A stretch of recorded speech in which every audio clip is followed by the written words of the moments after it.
Halo teman-teman, selamat datang. Pada kesempatan kali ini kita akan melanjutkan materi kita, yaitu tentang membangun aplikasi pembelajaran online dengan React.js dan Laravel.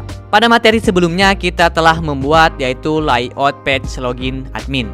Nah, sekarang kita akan mengkonekkan halamannya dengan API dari backend ya teman-teman. Seperti biasa teman-teman silahkan buka text editor favorit teman-teman. Kita buka folder components, lalu kita buka file login.js. Oke, kita akan mengkonekkan halaman UI-nya dengan sisi backend. Teman-teman silahkan buat state di sini, yaitu dengan cara cons. Pertama kita buat yaitu email, lalu kita buat set email. Use state, kita gunakan use state. Oke. Jika teman-teman menggunakan useStat, pastikan useStat ini diimport dari React. Oke, kita sudah diimport dari React. Kita buat nilai awalnya atau inisiasinya menjadi string kosong. Lalu kita buat lagi yaitu cons. Setelah email kita buat password. Kita buat set passwordnya, yaitu kita buat useStat lagi, yaitu string kosong. Lalu teman-teman silahkan buat onceng yang ada di sini. Pertama kita buat username. Oke, di sini username kita ubah menjadi email. Kita tipenya kita ubah menjadi email juga. Lalu kita buat onceng. Onceng ini untuk mendapatkan nilai dari inputan user ya teman-teman. Kita buat row function yaitu dengan parameter e. Lalu kita buat set email. Set email ini berasal dari state yang tadi ya teman-teman. Set email ini berasal dari sini. Kita isi set emailnya yaitu menjadi e.target.value. Oke. Lalu kita cek di sini, kita konsol emailnya apakah muncul atau tidak hasil dari value-nya. Lalu email. Lalu teman-teman silahkan jalankan aplikasi React.js kita. Sebelum itu kita Ctrl S dulu. Teman-teman buka terminal yaitu dengan cara Ctrl J. Lalu teman-teman silahkan ketikkan yarn start. Lalu teman-teman silahkan tunggu sampai web browsernya muncul secara otomatis. Oke, di sini web browsernya telah muncul secara otomatis. Teman-teman silahkan tunggu sampai halamannya tampil semua.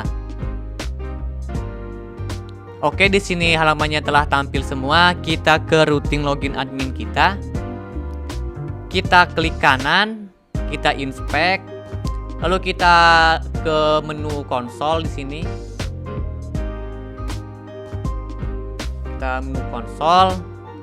Lalu kita cek emailnya apakah dia terdapat nilainya. Oke, di sini sudah ada nilainya teman-teman ya. Berarti kita berhasil mendapatkan nilainya. Lalu kita kembali lagi ke text editor kita. Kita buat lagi seperti semula atau kita buat passwordnya seperti awal lagi. Kita Ctrl J untuk menghilangkan terminalnya. Kita buat password seperti email. Kita buat lagi yaitu onceng. Kita buat persis seperti email teman-teman ya. Di sini kita buat set password.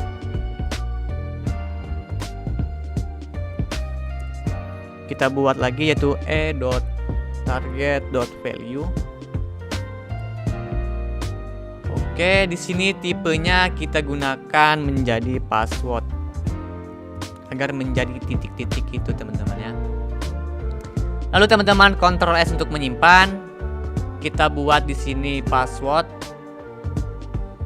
Kita cek lagi passwordnya apakah ada. Lalu kita kembali lagi ke web browser kita. Kita ketikkan di password.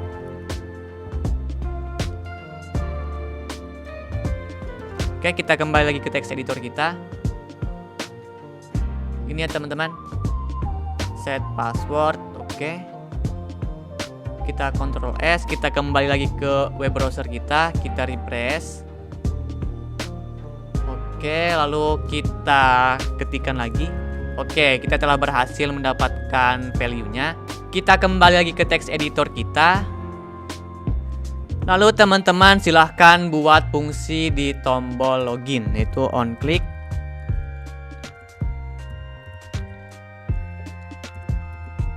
Kita buat row function.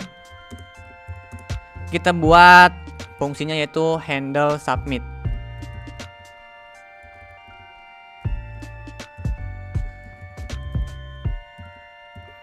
Oke, lalu kita deklarasikan terlebih dahulu di sini handle submitnya, yaitu const handle submit. Oke.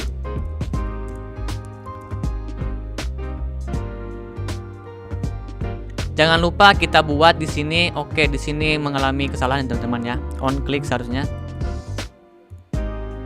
On click. Kita buat parameter di sini lalu di sini lagi lalu di sini juga kita buat kita buat di sini prevent default. Oke. Setelah itu teman-teman silahkan buat ini baru, variabel baru dengan nama datasend.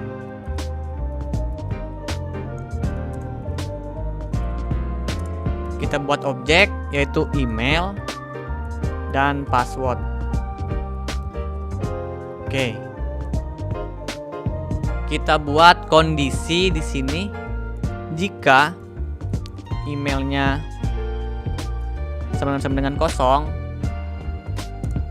atau passwordnya sama dengan kosong, maka ada alert form harus diisi.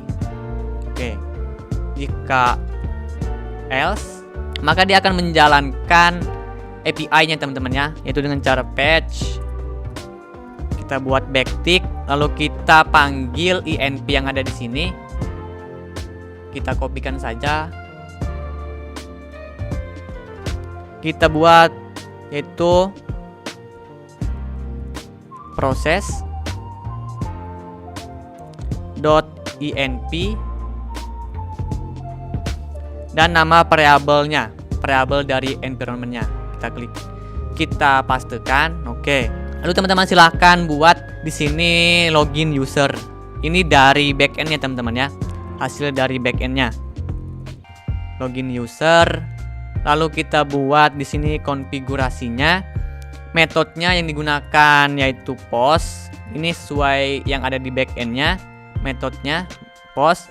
Lalu kita body-nya buat di sini JSON.string IP. Lalu datasend ini yang kita kirimkan lewat body datasend. Lalu kita buat headers. Buat headersnya yaitu content type 2. Lalu kita buat content type-nya itu application atau JSON. Setelah itu kita buat di sini ya teman-teman. Then rest. Lalu restnya kita jadikan JSON. Lalu kita buat then lagi hasil. Kita konsol terlebih dahulu hasilnya. Oke. Lalu teman-teman silakan Ctrl S untuk menyimpan. Kita lihat terlebih dahulu apakah dia berhasil atau tidak. Kita kembali lagi ke web browser kita. Kita klik kanan inspect. Oke, kita coba. Klik tombol login. Oke, di sini mengalami error ya teman-teman ya. Koneksinya gagal. Sepertinya backendnya dimatikan. Oke, kita akan lanjutkan materi kita pada video selanjutnya. Teman-teman silakan coba-coba, jika mengalami kendala atau error, teman-teman silakan hubungi tim pengajar. Terima kasih.